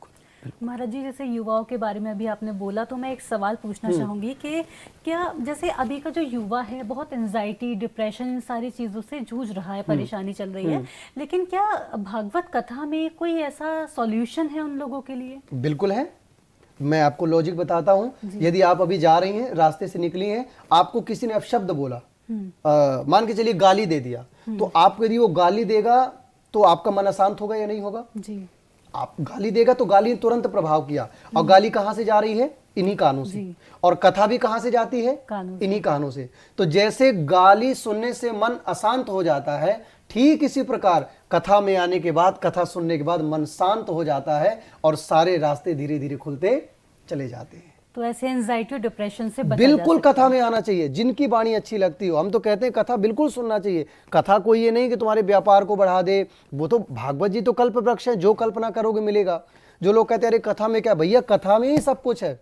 कथा सुनकर के लोग इतने इतने बड़े बिजनेसमैन बन गए, उद्योगपति बन गए, जिनके नाम आज पूरा विश्व जान रहा है। आज मैं जिनका नाम ले रहा हूँ, आदरणीय श्री मुकेश भाई अंबानी जी, हमारे चित्रकूट के ही ब्राह्मण, उनके घर में, उनके आवास पर मंथली से दुर्गा सप्तशती का पाठ, वेद मंत्रों के पाठ आज भी उनके नाम से कर रहे हैं।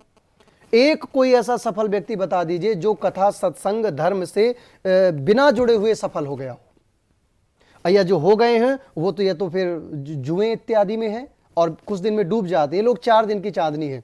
या तो वो शेयर मार्केट का, आज जैसा ये मैच का जो धंधा, सबसे गंदा धंधा जुए का धंधा चल रहा है, कितने लोगों के घर बर्बाद हो गए।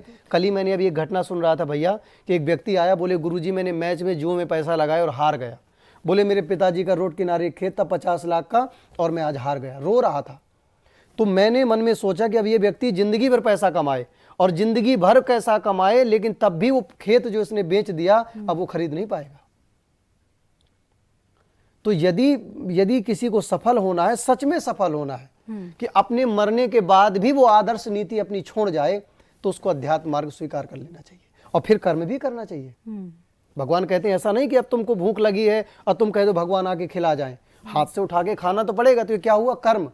लेकिन यदि प्रभु भरोसे रहोगे तो भगवान कोई ना कोई माध्यम बनाएंगे और आपके पास तक भोजन पहुंचा देंगे, लेकिन पूर्ण रूपेण समर्पित होना पड़ेगा। महाराज जी, आप धर्म गुरु हैं, आपके सामने तो बहुत तरह के भक्त आपके सामने प्रकट होते होंगे। ऐसी कौन सी विशेष अनुभूतियाँ हैं जो आपके बिल्कुल अंदर तक घुस गई? कोई ऐसा भक्त जिसकी कोई ऐसी परेशानी रही हो जिसका आपके द्वारा हल हुआ हो, या आपके द्वारा मार्गदर्शन देने पर उसका जीवन सफल हुआ हो, या कोई ऐसी बात जो बताने लायक हो? अब ये तो बात बहुत ही इमोशनल बात है। अब आपने अगर ऐसा पूछा है तो जिस समय मैं परेशान तो नहीं कहूँगा, लेकिन जिस समय बहुत कोई सहारा नहीं था मेरे पास, और सच बताऊं तो जब व्यक्ति की ज़िंदगी में कोई सपोर्ट नहीं होता ना, तो नाते रिश्तेदार कोई काम नहीं आता। आज के समाज का एक नियम है कि जिसके पास पैसा है उसी की सब कोई कद्र करते हैं, सुनते हैं। लेकिन तब भी मेरे पास में प्रभु चरणों का बड़ा धन था। जैसे सुदामा जी के पास में कृष्ण रूपी धन था। मुझे विश्वास था कि सदा दिन जात न एक समान। एक व्यक्ति जमुना के किनारे बाढ़ आई थी और वो कूदने जा रहा था, अपने आप को ख़त्म करने जा रहा था। बोले मैं अब जीऊँगा नहीं, अपने आप को ख़त्म कर दूँगा। तो मैंने उसको अपना पास्ट सुनाया कि देख भाई, मेरे पास तो टिकट के लिए भी पैसा नहीं होता है, तब भी मैं कैसे कैसे छिप छिप के आता हूँ। टीटी आ जाए तो कभी इधर छुप जाऊँ, कभी इधर छुप जाऊँ, ऐसे करके मैं कई बार यात्रा किया हूँ। पैसा नहीं होता था। अब कई लोग सुनेंगे ये तो आप ही नियम खराब कर रहे हो, तो जब नहीं था पैसा तो क्या करें। लेकिन जब कोई मिल जाता था, जब हमारे तो रेख भी नहीं निकली थी, तो हम अपनी मासूमियत भरी बातें उनसे कहते थे तो मान भी जाता था। तो अपने आप को ख़त्म करने जा रहा था केवल इसलिए कि मेरा कोई सपोर्ट नहीं कर रहा। वो इसलिए अपने आप को ख़त्म कर रहा था कि मेरे साथ कोई खड़ा नहीं हो रहा। मैंने अपना उसे पास्ट सुनाया और मैंने कहा देख भैया, तू जमुना जी के चरणों में आना शुरू कर दे, और यदि यमुना जी के पास तू आएगा तो कहीं ना कहीं तेरे को एक सहारा मिलेगा और अपनी मुश्किल घड़ी से तू निकल जाएगा। वो 11 दिन आया यमुना जी के पास, और एक समय ऐसा आया कि आज वो व्यक्ति मीरा रोड में, आज मैं प्रमाण के साथ कह सकता हूँ, वो मेरे बहुत अच्छे मिले। मीरा रोड में मुंबई में बहुत अच्छा उनका बिजनेस है। अब मैं नाम उनका कैसे ले पाऊँ क्योंकि बिजनेस उनका काफ़ी बड़ा, लेकिन एक बिजनेस का नाम लेता हूँ। एक कॉफ़ी चलती, हमने तो कभी नहीं पिया, जिसको लोग कहते हैं बरिस्ता में कोई बरिस्ता जी कैफे जैसे हम बोलते बरिस्ता हैं। तो उनके ऐसे 2-2 3-3 कैफे हैं, और एक वही व्यक्ति है जो 3 साल पहले उनके पास 3000 रुपया भी नहीं थे। मैंने उनको यही कहा कि सब कुछ भूल जाओ, आज तुम इसमें समय लगा दोगे, कौन क्या सोच रहा है, कौन साथ छोड़ गया, कौन देगा, तो क्या करोगे। और जब कुछ भी ना समझ आए, एक बार जिंदगी में सबके ऐसा समय आता है, सारे लोग विपरीत हो जाते हैं। आपकी अच्छी बात भी लोगों को बुरी लगने लग जाती है। उस समय केवल और केवल अपने प्रभु के चरणों में समर्पित हो जाना चाहिए और प्रयास करना चाहिए। उस समय मुंह लटका के नहीं बैठना चाहिए, डिप्रेशन में नहीं जाना चाहिए, लगे रहना चाहिए। और वो आपका कर्म, वो लगातार प्रयास आपके सामने एक मार्ग बन के खड़ा हो जाएगा, और आप धीरे से उस मार्ग में चल जाओगे, और एक दिन आपका बहुत बड़ा मुकाम होगा, बहुत बड़ा नाम होगा। बिल्कुल महाराज जी। तो मैंने जमुना जी से उन्हें जोड़ा, और आज एक उनका बहुत बड़ा, मैं खुद भी जमुना जी से जुड़ा। और वृंदावन में पहले लोग आए तो भगवान ने 3 ही स्थिति करी है। 3 चीजों को भगवान ने विशेष रूप से महत्व दिया है वृंदावन में, धेनु, रेणु और वेणु। धेनु को चराया है, जो मेरे जीवन का लक्ष्य है, कृपा बिहारी गौशाला। और वेणु को भगवान ने बजाया है, बंशी, श्याम सुंदर बंसी का नाद करते थे, और बंसी बजती थी तो ठाकुर जी की सबरी गैया भाग के आ जाती थी, आवाज लगाते थे, अरे श्यामा, धौरी, कावेरी, क्षिप्रा, नर्मदा, सबरी भाग के आ जाती थी। और रेणु को ठाकुर जी ने चखा है। तो वृंदावन में बिहारी जी के दर्शन और किशोरी जी के दर्शन करने से पहले अगर कोई बंसी बजाता मिल जाए, समझ जाना ठाकुर जी ने तुम्हें स्वीकार कर लिया। अगर जमुना किनारे गैया चरती मिल जाए, समझ जाना ठाकुर जी ने तुम्हें देख लिया। और अगर कहीं तुम्हें ब्रज रज चखने का भाव आ जाए जमुना किनारे, तो समझ जाना कि वृंदावन ने तुम्हें स्वीकार कर लिया है। तो ये 3 चीजों का महत्व बहुत ज्यादा है। वृंदावन की क्या महिमा है महाराज जी, इतना अधिक वृंदावन का महत्व है, ऐसा क्यों? वृंदावन का महत्व इसलिए है कि ठाकुर जी के जाने के बाद, पहली बात तो यहाँ आज भी सचल रूप से जमुना महारानी बह रही है। यमुना महारानी तो कई जगह बह रही है, लेकिन आप जरूर लोग कह रहे हैं कि गंदी हो गई जमुना महारानी में, ये हो गया। लेकिन आज भी, आज आप मेरे से बिना बताए, जो भी मुझे यहाँ दर्शक सुन रहे हैं, वैष्णव सुन रहे हैं, आप रात में 12 बजे भी चले जाना। पहली बात तो वृंदावन में कभी रात्रि नहीं होती, सब सुख सागर रूप उजागर रहे वृंदावन धाम। ठीक है, वृंदावन में तो अहर निस महाराज श्यामा शाम प्रिया प्रीतम का राज चल रहा है, यहाँ रात्रि नहीं होती। लेकिन उसी को दिखेंगे जिसे भगवान दिखाना चाहेंगे। पहले आपका भाव पवित्र होना चाहिए, नहीं तो वृंदावन में भी जाओगे तो आपको 5 स्टार 3 स्टार महले, बड़ी बड़ी चकाचौंध, भल्ला, चाट, यही सब दिखेगा। वृंदावन की महत्वता इसलिए है कि वृंदावन में वही जाएगा जो वृंदावन रसिक रस निधि का उपासक बन गया होगा। हमारे स्वामी जी महाराज निधिवन राज में, जिन्होंने हमारे श्री बिहारी जी को प्रकट किया, जिनकी सेवा आज वृंदावन गोसाई जी कर रहे हैं, ये ठाकुर जी को प्रकट करने वाले हमारे स्वामी जी महाराज हैं। अनन्य नरपति रसिक सम्राट स्वामी जी महाराज, जिनका नाम था श्री स्वामी हरिदास जी महाराज, ललिता सखी के अवतार हैं। तो वृंदावन की महत्वता इसलिए बढ़ गई कि वृंदावन में आज भी हमारे प्रेमानंद जी को ले लीजिए, वो रहते तो बनारस में थे, लेकिन आज उनका वृंदावन में ही सब कुछ हो चुका है। वृंदावन मान लो कि वृंदावन उनके अंदर हृदय में बस गया है, और 3 प्रकार के ब्रजवासी हैं। तो एक रूप से जिसके हृदय में ब्रजवास कर गया उसके लिए वृंदावन बहुत बढ़ गया। और वृंदावन में इसीलिए महत्व तो बहुत ज्यादा है वृंदावन का, कि वृंदावन में अहरनिश श्यामा श्याम का नित्य रास चलता है। वृंदावन में रहने वाला कभी भी ज्यादा नीट एंड क्लीन नहीं रहेगा, अल्हड़पने में रहेगा। आप देखना, कभी तो कोई होगा तो घुटना से गमछा लगाया होगा, कभी तो कोई होगा तो कभी ऐसे डाला होगा, कभी कोई होगा तो ऐसे भी डाल लिया होगा महाराज। और अल्हड़पन में रहते क्यों? क्योंकि ठाकुर जी कभी ब्रजवासियों को घोड़ा बना दें, कभी मधुमंगल के मोहड़े से कड़ी चाट के खा जाएं, ठाकुर जी हमारे स्वयं ऐसे रहे। तो वृंदावन का महत्व भैया ऐसे कि ब्रज में जो रह गया वो कहीं जीवन में नहीं रह पाएगा। ये नशा भी बहुत तगड़ा है। तो वृंदावन में सबसे बात तो कि इतने जो देवालय हैं, और इन देवालयों में आज भी ठाकुर जी की खुशबू आती है। केवल वृंदावन में व्यक्ति इसलिए नहीं कि वृंदावन का नाम प्रचार बहुत चला जाता है, वृंदावन में वो खुशबू है। अगर बिहारी जी के मंदिर में चला गया तो समझ जाओ कि फिर वो 2-4 महीने के लिए भूल गया अपने घर द्वार को। अगर राधा रमन जी की सुबह मंगला कर लिया तो समझ जाओ कि फिर वो बस उसका मंगल है। राधा वल्लभ जी की मंगला कर लिया, समझ लाओ फिर बस आनंद ही आनंद है, सब कुछ उसे जीवन में मिल गया। तो वृंदावन में जो हमारे सप्तनिधि ठाकुर है ना, और उनमें से विशेष रूप से जो चमत्कार वृंदावन में ठाकुरों का है, इनकी बड़ी महिमा है। अब वृंदावन की मंगला और वृंदावन की छींटा और वृंदावन की प्रसादी जिसको मिल गई, समझ जाओ कि अब तुम ये मान लो बैकुंठ में आ गए हो बस। लेकिन वो तब होगा जब वृंदावन ने तुम्हें स्वीकार किया होगा। बिल्कुल। अब वृंदावन कैसे स्वीकार करेगा? अपने घर में धीरे धीरे प्रयास करिए। लेकिन कई हमारी बहनें आजकल ऐसा भी है, घर को छोड़ दे रही हैं, शादी नहीं करेंगे, वृंदावन में रह जाएंगे, तो ये भी गलत है। घर में रहिए और घर में रहकर के ठाकुर जी का सुमिरन भजन करिए, और यही ऐसा प्रयास करिए। क्या देखो कितने सारे भक्तों ने वहीं पे रह के ठाकुर जी को पा लिया। मीराबाई ने पहले घर से ही प्रयास किया था, विश्वास था, वहीं पर तुलसी जी का बिरवा लगाई। वृंदावन है क्या?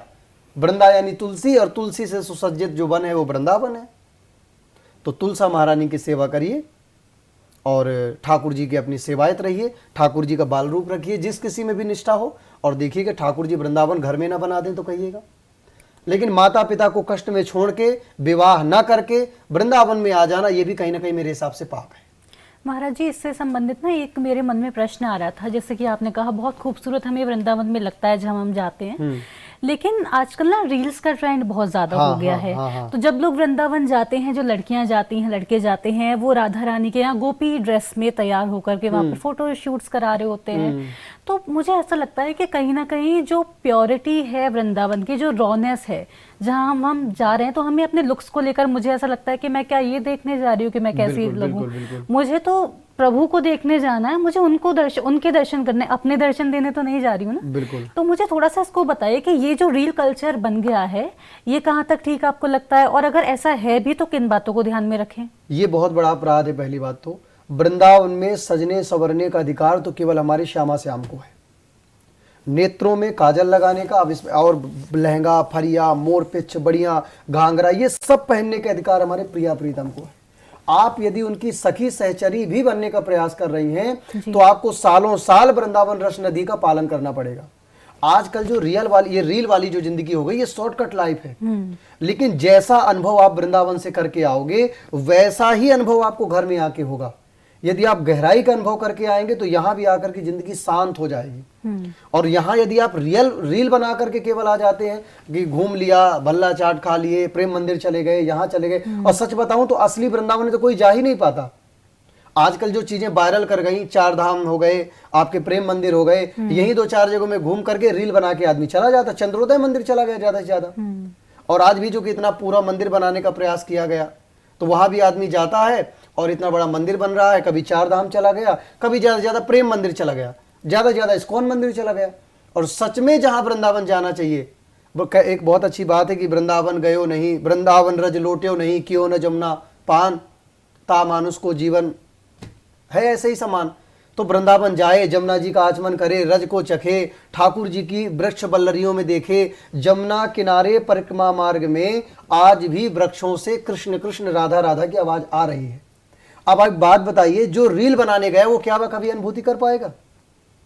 वो तो शॉर्टकट अपनाया बस अपने आप को दिखाने का। तो ये बताए वो व्यक्ति केवल उसको फोन में ही देखा जा रहा है। अब फोन में ही 2-4-10-50 लोग उसे देख लेंगे, ना तो ठाकुर जी ने उसको देखा, ना उसने ठाकुर जी को देखा। आपने अभी कहा कि असली वृंदावन तो ये है ही नहीं, असली बिल्कुल नहीं। वृंदावन क्या है फिर? असली वृंदावन है कि वहां की लता पता कुंजों का दर्शन करना, वहां के सघन वन का दर्शन करना, वहां अनुभूति करना कि द्वापर में जब हमारे ठाकुर जी आए थे, जब बंसीनाद करते रहे होंगे, और जब जमुना पल्ली पार से सारी गोपियां जल भरने आती रही होंगी, जब यहाँ गायें चरती रही होंगी, सघन वंजों से एक एक लता पता से कृष्ण कृष्ण की आवाज आती रही होगी, तो कैसा होगा ये वृंदावन? वृंदावन में जो महापुरुष हमारे गए, इतने महापुरुष विश्राम करके अपनी यहाँ से लीला आज प्रभु के गोलोक धाम में प्रवेश कर गए, वो ऐसी भावना रखते थे कि मोर जो बनाओ तो बनाओ ब्रजमंडल को, भिक्षु को बनाओ तो बनाओ श्री वृंदावन को। ये थोड़ी कहते थे कि भल्ला खाओ और चाट खाओ और रील बनाओ और फिर से अपने घर चले जाओ। तो ये तो केवल के मनोरंजन है। और याद रखिएगा, मनोरंजन करने गया व्यक्ति कभी भी अपने जीवन में मनोमंथन नहीं कर पाता। यदि मनोमंथन करना है तो मनोरंजन की दुनिया से निकलना पड़ेगा और वृंदावन में एक निष्ठ होकर के बैठना पड़ेगा और किसी सच्चे रसिक के चरणों की आपको कृपा प्राप्ति करनी पड़ेगी। किसी संत से जुड़ना पड़ेगा जी। किसी रसिक से जुड़ना पड़ेगा जो ठाकुर जी के चरणों में लिप्त है, जो एकदम खोया है उसके। याद रखना, अगर ठाकुर जी को पाना है तो सबसे पहले उनके भक्तों को पाओ। ठाकुर जी कहते जब गजग्राह की लीला आती है भागवत जी में, तो पुकारा तो गज ने था यानी हाथी ने, लेकिन ठाकुर जी ने पहले ग्राह को उबार दिया, मगरमच्छ को। सब कथा आती है कि एक बार गज का पकड़ ग्राह पैर पकड़ करके ले गया। तो एक बात बताओ, जब आपने पहले बुलाया तो आपके पास आना चाहिए, जिसने बुलाया नहीं उसके पास क्यों गए?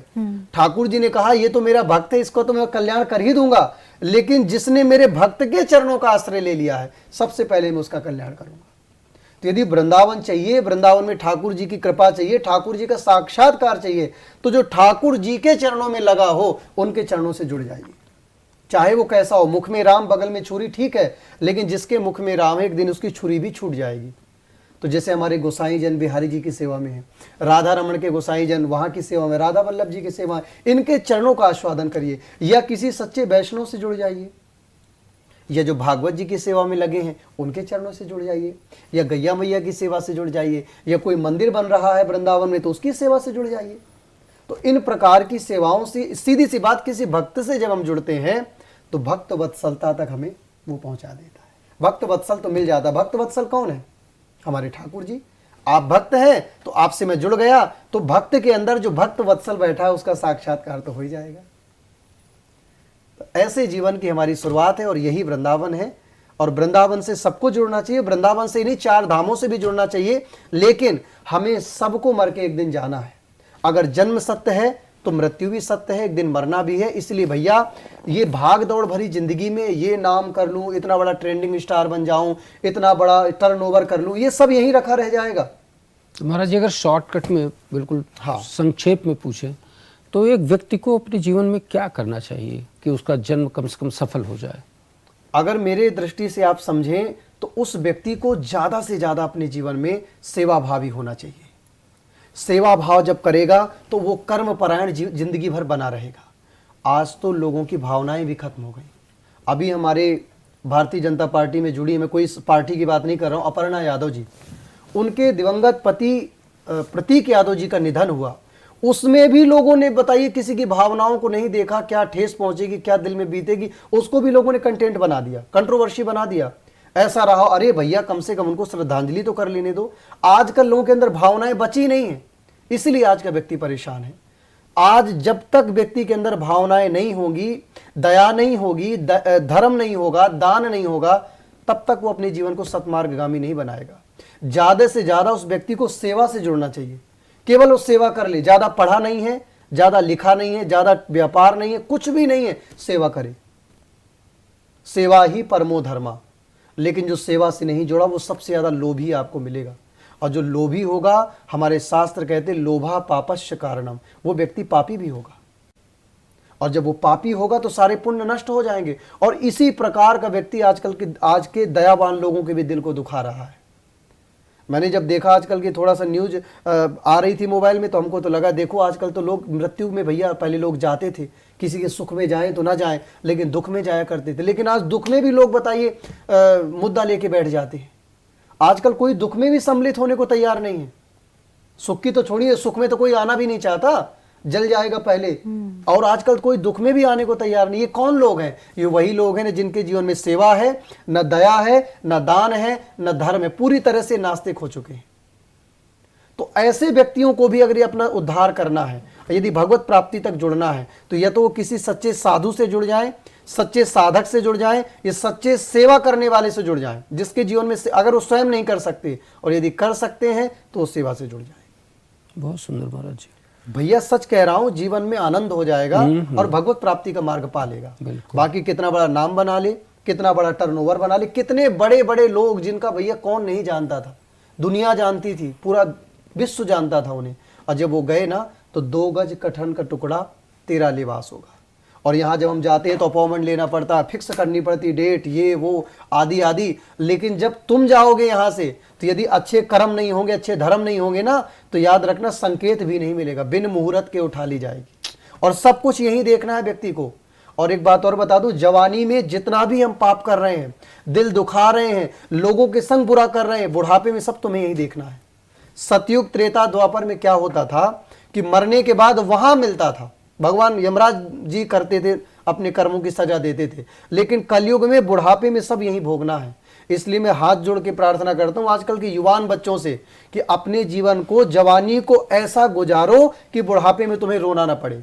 किसी के चरित्र से, किसी की जिंदगी से खिलवाड़ मत करो। उसी बहन को अपने जीवन में लाओ जिसे तुम अपनी पत्नी बना सकते हो। ये नहीं कि आज कोई बाहर वाली है, फिर कोई पास्ट वाली है, फिर ये वाली है, फिर वो वाली है, फिर जाकर के तुम शादी लायक बचोगे ही नहीं। एक जो परंपरा है उसके अनुसार व्यक्ति को चलना, ये सब क्या है? ये पाप है। और यही धीरे धीरे जब पाप हमारी जिंदगी में बढ़ जाता है ना, तो किसी का भी नहीं होने देता और हमारी बहुत दुर्गति हो जाती है संसार में। एक दिन संसार ही हमको दूर फेंक देता है। तो भैया समाज में ऐसे जियो, मैं तो कहता हूं जवानी ऐसी जियो कि बुढ़ापे में पछताना ना पड़े। जवानी ऐसी जियो कि बुढ़ापे में पछताना ना पड़े, और बुढ़ापा ऐसा जियो कि फिर दोबारा जिंदगी में यहां आना ना पड़े। बस बाकी फिर कह रहा हूं, धर्म से जुड़े रहोगे, दान कर्म से जुड़े रहोगे, माता पिता की सेवा से जुड़े रहोगे, सच बता रहा हूं दुनिया का वो नाम बन जाओगे जो तुमने सोचा नहीं होगा। इतनी बड़ी बात और क्या बोलूं। अरे भैया, जब एक बात बताइए, एक आजकल एक ट्रेंड चल रहा है, मैंने कई लोगों के मुख से सुना, बहुत नेचुरल बात बताने जा रहा हूं कि महाराज जी हम आपके लिए यदि काम करेंगे तो कितना करेंगे, लेकिन यदि 10 लोग आपके लिए ही मेहनत करेंगे, 10 लोग उसी काम को करेंगे तो जल्दी कर लेंगे और आपका काम जल्दी हो जाएगा। राइट? मानते हैं लोग? लॉजिक दे रहा हूं। आप यदि अपने काम को करेंगे, काम बहुत बड़ा है, तो कितना कर पाएंगे? एक दिन, महीनों लग जाएंगे, सालों लग जाएंगे। और उसी काम को यदि 10 लोग करने लग गए तो बहुत बड़े काम को कम समय में किया जाएगा। ठीक इसी प्रकार हमारे जीवन में बहुत पाप है, बहुत प्रारब्ध बुरा है, जिसके कारण हमको उन्नति नहीं मिल पा रही है। लेकिन जब हम बहुत ज्यादा पुण्य करने लग जाएंगे, धर्म कर्म करने लग जाएंगे, हमारे सारे पाप नष्ट हो जाएंगे और हमारे कर्म पापों को रौंद के आगे निकल जाएंगे और हम जीवन में एक सफल व्यक्तित्व बन जाएंगे। और माता पिता को इससे बड़ी कोई खुशी नहीं होती जब उनके बेटे के नाम से उनको जाना जाए। अरे ये उनके माता पिता है। प्रत्येक बेटा को ये प्रयास करना चाहिए, प्रत्येक हमारी बेटियों को प्रयास करना चाहिए। लेकिन मैं एक बहुत अच्छी बात भी कहूँगा भैया, हमारे इस नोएडा दिल्ली में जो हमारे आजकल के बेटियां या हमारे भाई जो बहन बेटी बैठे हैं, सच बताऊं इतने कुछ अच्छे बालक बालिकाएं भी हैं कि पूरे देश के लिए काम कर रहे हैं। ऐसा नहीं कि सच बुरे हैं, बेचारे अपना लंच भी ढंग से कर पा रहे हैं, डिनर भी नहीं कर पा रहे हैं, कंप्यूटर में डायबिटीज की उंगलियां बेचारे दे रहे हैं। किसके लिए? उन बड़े बड़े उद्योगपतियों के लिए। अगर ये बालक बालिकाएं ना बेचारे पढ़े तो इतनी बड़ी फैक्ट्रियां, ये सब आविष्कार नहीं हो पाएंगे, रुक जाएंगे भाई, काम ही नहीं हो पाएगा। तो इनके लिए भी बहुत बहुत साधुवाद है। लेकिन कुछ लोगों की वजह से जो बेचारे ये भी भ्रमित हो रहे हैं, उनके लिए हमारे एक युवा होने के नाते एक प्रेरणा भी है, एक संदेश भी है कि जितने अच्छे से तुम जवानी को जियोगे उतने अच्छे से बुढ़ापे तक पहुंचोगे। और नहीं जियोगे, 2-4 साल आज जवानी का अपने मिसयूज कर लो, कोई ऐसी बीमारी लग जाएगी कि तुमको हॉस्पिटलाइज होना पड़ेगा, फिर तुम्हारे वहां पर पुण्य ही काम आएंगे। इसलिए सोच समझ के जियो, होश की गोली खा के जियो। हमारा तो आज के युवाओं से यही संदेश है। आप स्वयं युवा हैं महाराज जी, और इतनी गहरी बातें इतने आसान शब्दों में, इतने कम शब्दों में आपने रख दी हैं कि वाकई सुनकर के आनंद आ गया। दर्शकों, आपको बहुत आनंद आया होगा। और अगर महाराज जी की कुछ बातों को भी अगर आप अपने हृदय में उतार लें तो निश्चित रूप से आपका कल्याण सुनिश्चित है। महाराज जी, आगामी कथाएँ उसकी थोड़ा सा जानकारी। हाँ, अपनी आगामी कथा श्रीधाम वृंदावन में ही, उसी गौशाला की सहायतार्थ, अच्छा, उसी मंदिर की सहायतार्थ हम अपने भक्तों को जोड़ करके श्री धाम वृंदावन में 9 जून से कथा को करने वाले हैं, जो हमारे अपने निजी प्लेटफॉर्म पर जो चलता है, आचार्य प्रद्युम्न कृष्ण जी पर ये लाइव प्रसारित होगी। और जो भी भक्त आएंगे वो आकर के भी यजमान बनेंगे, और जो नहीं आ पा रहे हैं वो घर बैठे ऑनलाइन यजमान बनेंगे। तो जो भी कथा में सम्मिलित होना चाहें वो तो आएंगे ही आएंगे। नंबर हमारे प्रसारित होंगे, जो भी हमारे संस्था के नंबर हैं, और जो आना चाहते हैं वो आ जाएं, उनके रहने की, खाने की। और अधिक मास चल रहा है, इस मास में किया गया पुण्य अधिकस अधिकम फलम, बहुत अधिक फल देने वाला है। तो जो भी भक्तगण कृपा विहारी भागवत परिवार आपका अपना परिवार है, आएँ, आकर के सम्मिलित हो जाएं, कथा में यजमान भी बन सकते हैं।